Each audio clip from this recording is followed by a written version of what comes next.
Hola, buenas noches. Como ya sabemos, el entorno económico siempre se ve afectado por los vaivenes de la política. Así que para hablar de economía hay que hablar de política y viceversa. Este será el tema de esta noche. Vamos a hablar del momento económico que atraviesa Venezuela y lo vamos a hacer con el economista y profesor universitario Luis Olivero. Así que acompáñenme.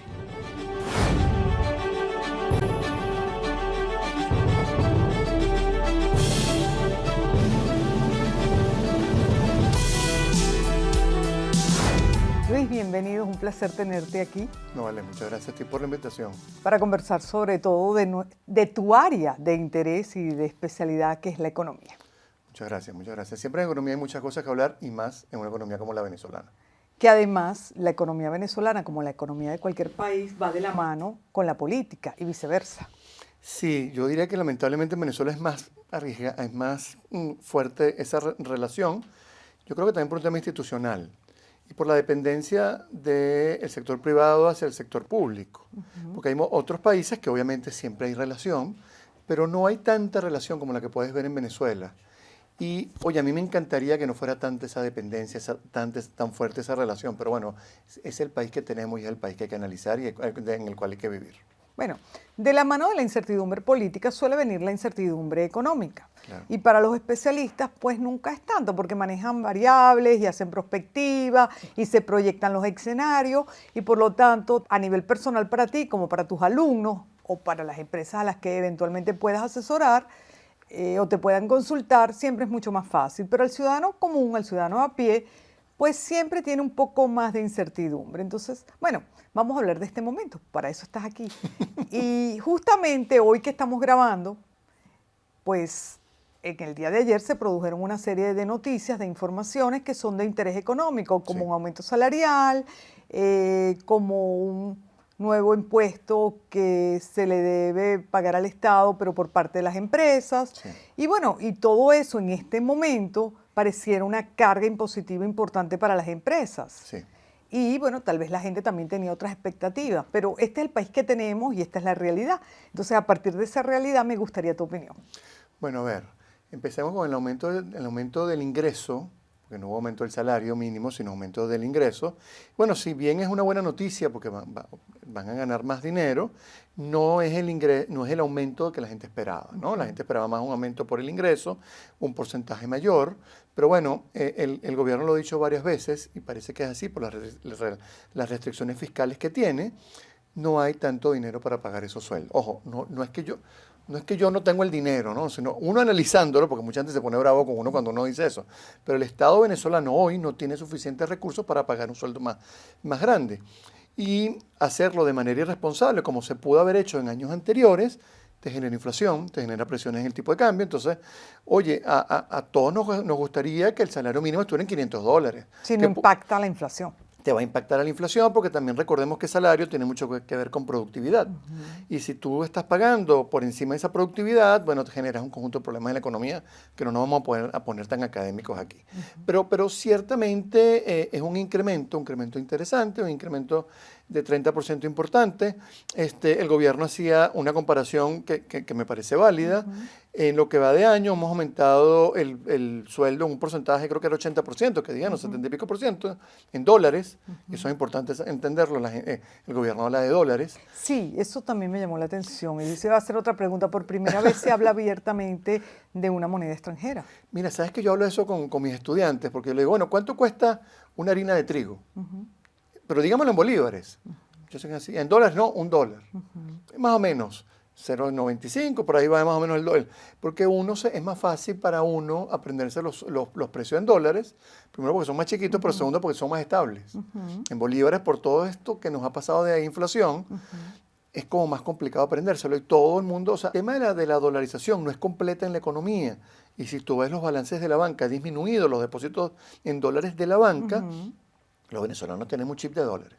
Sí. Y no los puedes culpar. Tuvimos hiperinflación, tuvimos devaluaciones muy fuertes. Es la manera de resguardarse. Es la manera de resguardarse, es la manera de entender más fácil la economía, de fijar sueldos, de fijar precios, de hacer un conjunto de cosas. Y no solamente le pasa a los venezolanos, en todos los países donde hubo hiperinflación, la gente empezó a pensar en divisas rápidamente. Es decir, que la gente piensa más en términos económicos.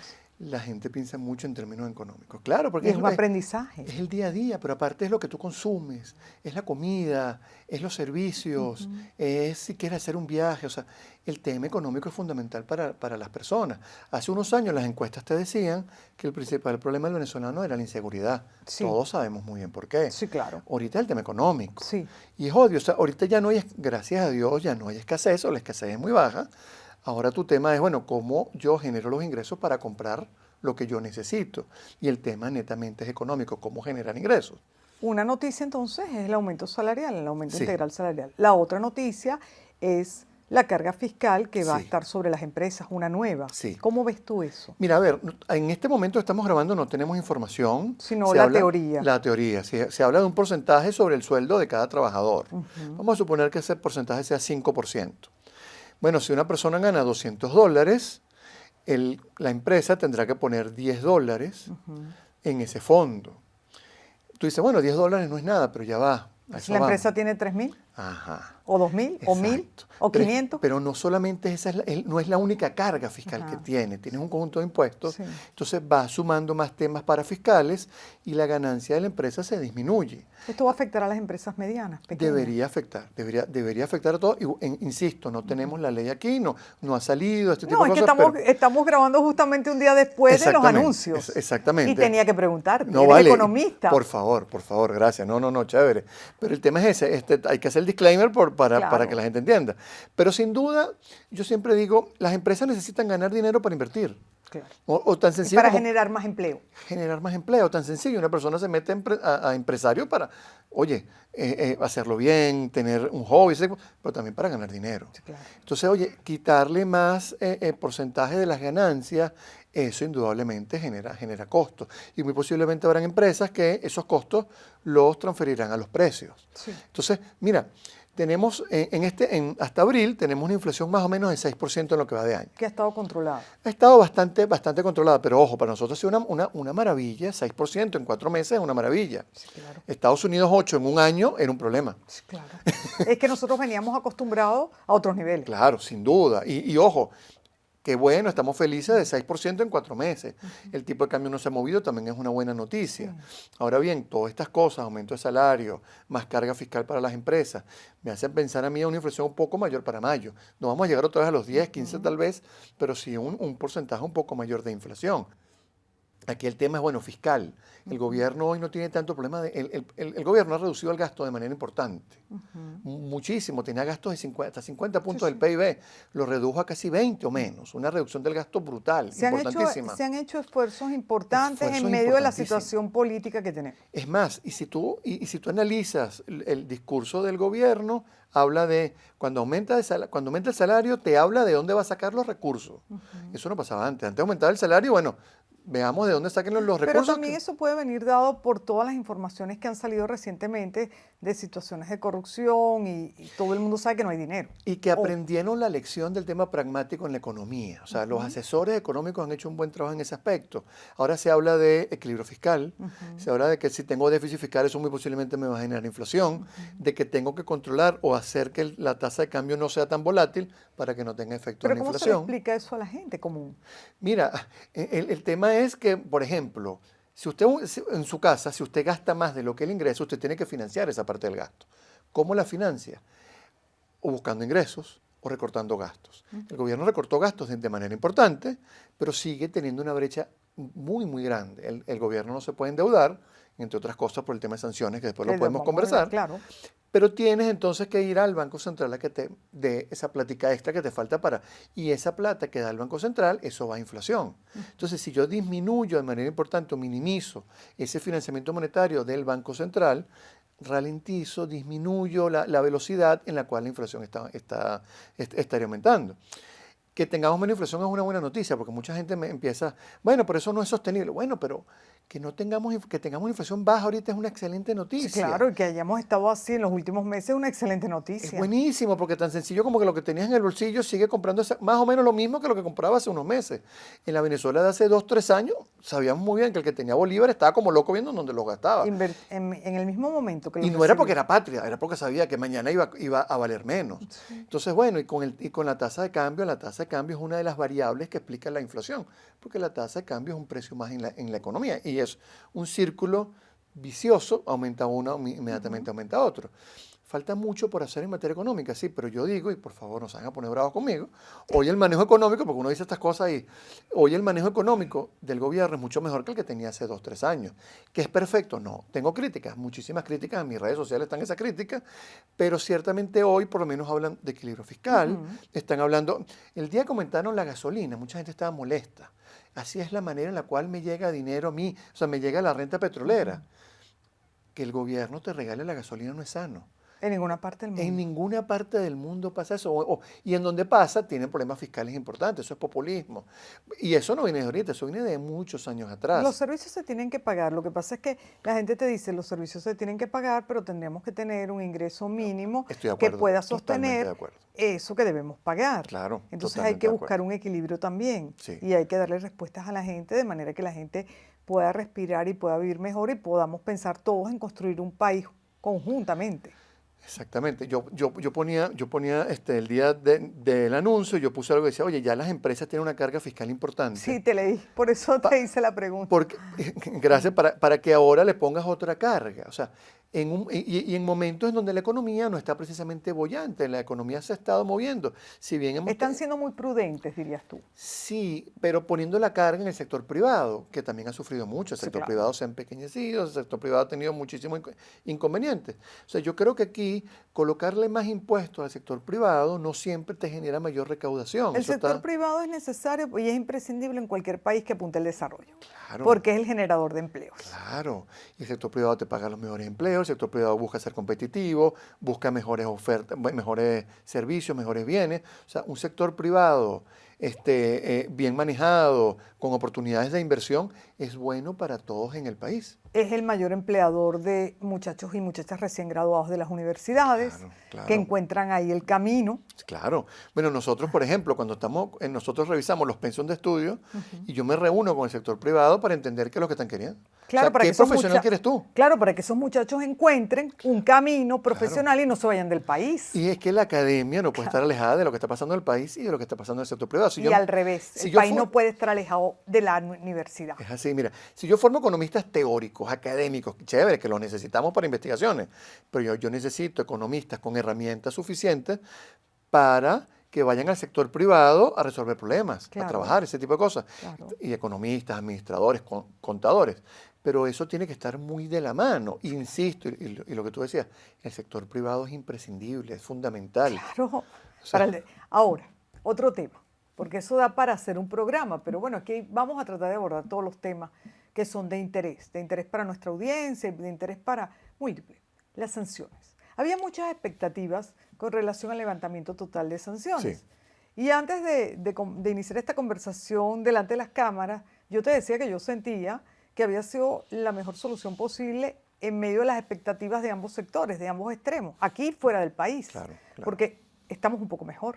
Hablar de sanciones es un tema complicado en Venezuela, para mí increíblemente, ¿no? Porque hay mucha gente que pone en tela de juicio que las sanciones realmente generen daño en la economía. Y hay que remontarse al año 2017, que llegan las sanciones financieras, al año 2019, que llegan las sanciones petroleras, y los anuncios de los funcionarios norteamericanos, John Bolton y el mismo Trump, decían que estaban hechas para generar daño en la economía. Y es así. Están hechas para generar daño, para con eso generar los cambios que ellos querían que se generara en Venezuela. Como ha pasado en otros países. Como ha pasado en otros países. El tema es, o sea, no hay país donde ellos puedan exhibir que les ha ido bien desde el punto de vista de cambio político por generar sanciones. Los ejemplos son bastante malos, los precedentes son muy malos, pero ellos sí, lamentablemente Estados Unidos no ha aprendido esa lección, ojalá y lo aprenda. Pero entonces, ¿qué pasa? En Venezuela se generaron daños y Venezuela es un país muy fácil para sancionar. ¿Por qué? Porque dependes del sector petrolero. El sector petrolero en Venezuela necesita inversión y necesita vender en sus mercados naturales, entiéndase a Estados Unidos y a Europa. pusiste a Venezuela a vender en mercados asiáticos que no conocías muy bien, con acceso a petróleos de mejor calidad y donde adicionalmente, y no le pasaba solamente al sector petrolero, sino a todos en Venezuela, todo lo que huela a Venezuela o suena a Venezuela es tóxico Sí, claro. por las sanciones. Incluso para el ciudadano común. El ciudadano común, a mucha gente le cerraron cuentas. Sí. Las empresas tenían innumerables problemas para tener relaciones con proveedores, con acceso al Tú crédito. comprabas cualquier cosa, una cámara, y era un problema. Era un problema. Mira, en la pandemia hay varios papers que hablan de las dificultades que tuvieron países sancionados para tener acceso a vacunas. Pero uno conoce los casos de ONG que no podían traer el líquido, no podían traer tapabocas, porque al ser ONG de Venezuela les negaban los pagos o se los aprobaban y luego no se los liquidaban. Este canal tiene una figura jurídica de asociación sin fines de lucro y durante pandemia yo quise utilizar el tiempo, digamos, más positivamente, remodelando algunas instalaciones, pero sobre todo acondicionado técnicamente el canal. Y para poder hacer las compras e instalar las compras y que llegaran los equipos, fue una pesadilla. O sea que puedo dar fe de eso porque nos costó muchísimo la instalación de equipos nuevos. Y Venezuela, hay que entenderlo, es un país muy distinto con sanciones que sin sanciones. Esta flexibilización llegó octubre desde el año pasado y no es casualidad que hemos tenido la menor inflación en los últimos, yo te diría, tal vez 8 o 10 años. ¿Por qué? Porque hubo un mayor flujo de divisas, expectativas de las empresas de que las cosas iban a ir mejor y un gran etcétera.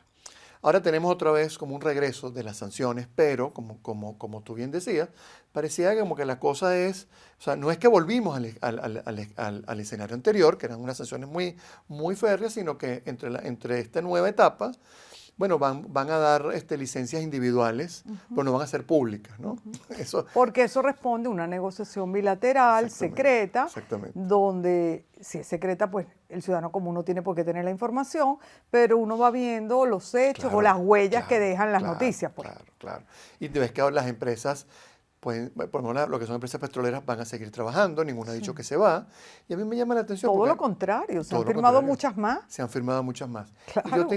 Y yo he tenido varias discusiones con colegas, los cuales respeto mucho.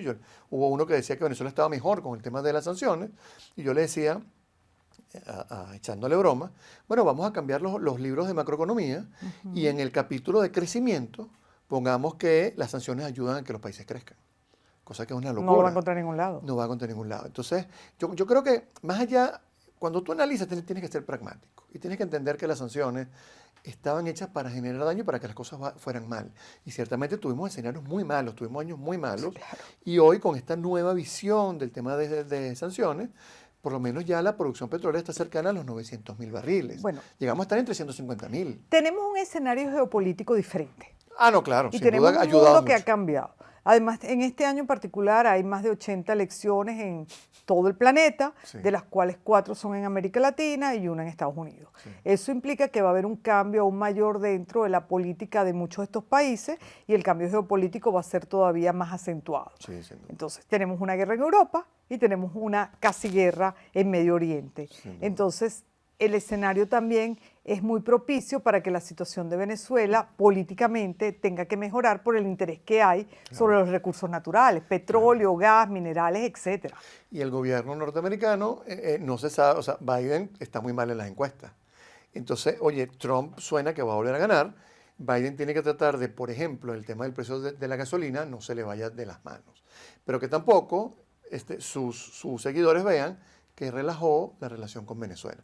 Como tú dices, es un manejo geopolítico muy interesante, donde Venezuela está en el medio, y algo que yo siempre digo, mucha gente dice, no, es que Venezuela no le va a resolver el problema energético a nadie, y es verdad, Venezuela en la actual situación no le resuelve el problema energético a nadie, incluyendo Estados Unidos. Pero le puede resolver el 20% del petróleo crudo, el petróleo pesado que necesita diariamente, ¿verdad? Por ejemplo, mira, con cada barril de petróleo que coloca en el mercado, cada molécula de gas que coloca en el mercado es un barril, una molécula menos que el mercado se debe preocupar. Y eso ayuda. Y con tanta, volatilidad, incertidumbre, claro, sobre todo en Medio Oriente. Y Europa. Tenemos una guerra continuada de más de 2 años, que la gente decía que duraba 6 meses porque Ucrania con todo el poderío de los países aliados iba a acabar con Putin en 6 meses. Sí. Nosotros hicimos un programa aquí que dijimos, Bueno, yo dije, yo no veo a Putin metiéndose en una guerra que vaya a perder. La verdad no lo veo, porque, ve, una cosa es el apasionamiento con el que se puede hablar sobre la economía y la política. Claro. Y otra cosa son las realidades geopolíticas en un mundo como el que tenemos ahora, donde está cambiando todo, incluso las potencias, porque siempre en la historia de la humanidad ha habido potencias y esas potencias han dejado de ser potencias, ¿verdad? Entonces, hay un mundo muy cambiante donde tenemos que a Estados Unidos le ha salido India Claro. y China. Sí. Entonces, geopolíticamente, y tú eres economista, lo sabes mejor que yo, pues el mundo está cambiando. Sí, sí. Es un mundo muy distinto al que teníamos antes de la pandemia, un mundo que tuvimos después. Y ahorita es un mundo distinto, con incertidumbre, con líderes que a uno le generan incertidumbre también, que le generan dudas. Pero algo que no cambia es la preocupación por la energía. Y Venezuela tiene energía. Entonces, muchas de esas decisiones que se están tomando es pensando en esos escenarios y pensando en la posibilidad de que estas empresas petroleras que están hoy en Venezuela puedan recuperar, no voy a decir que vamos a llegar en 3 millones de barriles pronto, pero recuperar en los niveles de producción que no solamente necesita el mundo, los venezolanos somos los primeros que necesitamos que la industria petrolera se recupere, pues necesitamos ingresos, necesitamos sacar gente de la pobreza y necesitamos esos recursos para, entre otras cosas, mejorar lo que es la infraestructura del país. Y necesitamos apalancarnos en el petróleo para desarrollar el país mucho más en otras áreas potencialmente importantes que puedan generar trabajo. Mira, mucha gente dice, bueno, ¿cómo ves el futuro de Venezuela? Y le digo, mira, el futuro del corto y mediano plazo es petróleo. Y no estoy diciendo eso que vaya en contra de lo que está pasando en el mundo en el tema energético, de la transición energética. Es que Venezuela hoy necesita esos recursos para apalancar otros sectores. Claro. O sea, no, que podemos vivir ya del turismo. No, todavía nos falta mucho, nos falta un Hay que tema de desarrollar infraestructura. estratégicamente, además. Hay que desarrollar estratégicamente y necesito dinero. Y hoy el petróleo es el único sector en Venezuela que me genera divisas instantáneamente para yo poder hacer muchas cosas. No hay otro sector, aunque mucha gente no le guste oír esto, no hay otro sector que hoy le genere esas divisas. Que tenemos que trabajar para el mediano y largo plazo, sin lugar a dudas, y en un futuro sin petróleo, sin lugar a dudas. Pero hoy tengo que centrarme en el petróleo para poder generar esos recursos. El día pasado yo estaba en una reunión con algunos empresarios donde decían, pero no puede ser que solamente sea el sector petróleo. El país hay que desarrollar la economía a partir de otras áreas y lo único que está generando ingresos es el petróleo. ¿Y lo demás? No, pero hay sectores que están generando... El agro. El agro está generando camarones, por ejemplo, en Maracaibo. Acarigua también está generando cosas interesantes. Nosotros tuvimos un evento hace poco con Carlos Fernández y Luis Vicente León. Y una de las preguntas, porque me lo hicieron los estudiantes, nos mandaron preguntas, y una de esas es, bueno, ¿qué sectores hay que desarrollar en el país? Y por lo menos Carlos Fernández, que fue presidente de Fedecámara y que viaja mucho por el país, hablaba de Barquisimeto, el tema tecnológico. Hay igual que en el Zulia y en los Andes. Entonces, yo no me puedo quedar con decir, no, es que Venezuela solamente vende petróleo, no, solamente se hace petróleo en Venezuela. Venezuela es de los países que más emprendedores genera a nivel mundial. Eso te iba a decir, nosotros tenemos aquí un programa sobre emprendimiento que lleva Victoria Noguerole. Y justamente está dedicada a captar esos emprendedores que están por todas partes del país y que eran impensables hace 20 años o hace 10 años, pero que de pronto los encuentras en todas las áreas inimaginables. Claro. Ese es un país que intenta levantarse. Mira, nosotros hicimos unos cambios importantísimos en el departamento de emprendimiento, y no es que estoy haciendo la publicidad de la universidad, pero pero bueno, pero es una porque universidad. Victoria nos ha ayudado y ella y el banco han sido parte fundamental de esto. Nosotros estamos cambiando totalmente, hicimos unos cambios interesantísimos en el equipo y en el departamento de emprendimiento. Y pasamos de unos estudiantes que no les gustaba la palabra emprender a unos muchachos que hacen unas competencias y unas cosas de primer mundo que te voy a invitar. Y tú ves unos proyectos. Claro. Ya llevamos 2 ediciones, estamos haciendo una trimestral. Y los muchachos, nosotros tenemos demasiada gente interesante emprendiendo. Porque una de las cosas buenísimas del emprendedor es que resuelve problemas. Y háblame de países que tengan más problemas que Venezuela. Venezuela tiene muchas cosas que hacer, muchas cosas que resolver.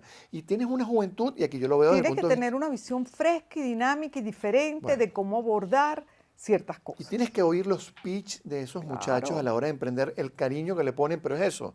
Creen en lo que están haciendo, están resolviendo problemas y todos están pensando en la Venezuela del futuro. Luis, es que en pandemia yo me puse a pensar, ya no como quien modera un programa, sino como quien dirige un canal de televisión, ¿qué necesita mostrarse al país?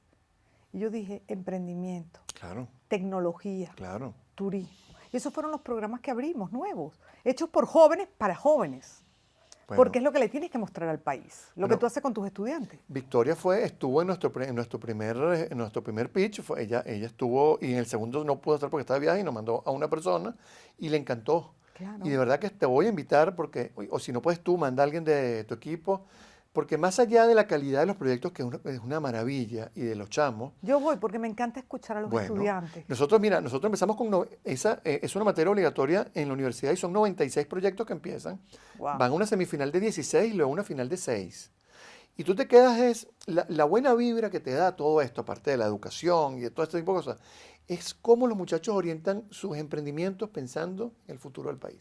Y cómo el país, de alguna manera, está influenciando a la universidad y la universidad está influenciando al país. Es que es así. Y No se nosotros, puede pensar sino no, no, no, así. no. Nosotros no estamos pensando como burbujas, nosotros estamos pensando como parte fundamental de un país que necesita mejorar, que Sí. necesita y que necesita formar venezolanos, no solamente con pensamiento innovador, porque mucha gente dice, no todos tenemos que ser emprendedores, pero todos tenemos que ser innovadores, Sí. porque tú vas a trabajar, el que no quiera emprender va a trabajar en una empresa, y si él se quiere diferenciar, tiene que innovar. Es Pero que, adicionalmente lo estamos formando con sí, valores y principios que es fundamental en la Venezuela que queremos para... sobre todo eso, esa es la mayor responsabilidad que se tiene tanto en los colegios como en las universidades, transmitir los valores, porque los valores sí se han ido perdiendo, necesitamos. Yo sé que eso se transmite en la casa fundamentalmente, Claro, pero... pero bueno, pero los profesores, que son como Claro, segundos padres, claro. tienen creo que esa tarea también. Nosotros le estamos dando una materia que son herramientas blandas y es pensamiento crítico, Claro, es trabajar en equipo claro. y valores. Y colocamos una materia de ética empresarial, que es fundamental Ética es fundamental para todo en la vida. para todo en la vida. Entonces, porque mucha gente dice, no, ustedes forman empresarios sin ética. No, es fundamental. Negociación, Y el ética. pensamiento crítico es esencial para Claro, cualquier cosa en la claro, vida, claro. porque si no te conviertes en una marioneta. Claro. Uno de los muchachos me decía, oye, pero este poco de cosas me están dando. Y le digo, tú tienes tu mochila de herramientas ante la vida. Claro. Mira, tú tienes herramientas blandas, tienes innovación, aparte de las macro o de las contabilidades o de la gerencia, todo este tipo de cosas es lo que te va a diferenciar a ti en el mercado laboral, pero también en la vida. Claro. Para que seas un buen ciudadano, para que seas un buen padre, para que seas un buen hermano, para que luego seas un buen tío, un buen abuelo, etcétera.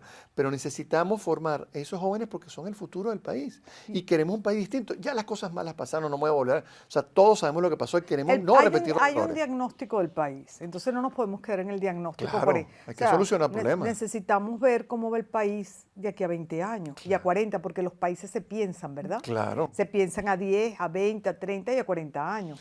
Mira, Arabia Saudita, que no hay país en el mundo que tenga más petróleo y produzca más petróleo de calidad y que desde el punto de vista económico uno pudiera pensar que está perfecto, que está muy bien, su principal plan hoy es Arabia Saudita 2030, 2035. Claro.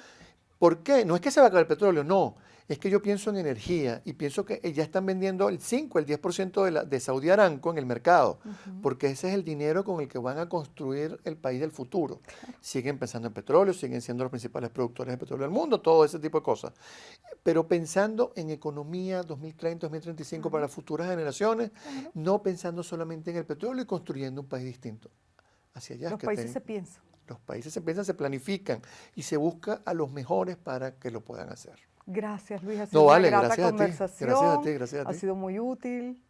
Se fue el tiempo súper rápido. Bueno, es que media hora parece mucho, pero en realidad no es demasiado para una grata conversación donde además hay tantos temas que hablar, porque como decíamos al principio, la política y la economía van de la mano y hay tantísimos temas que abordar. No, Pero bueno, vale. Muchas gracias. en otra muchas gracias. conversación Muchas será. gracias.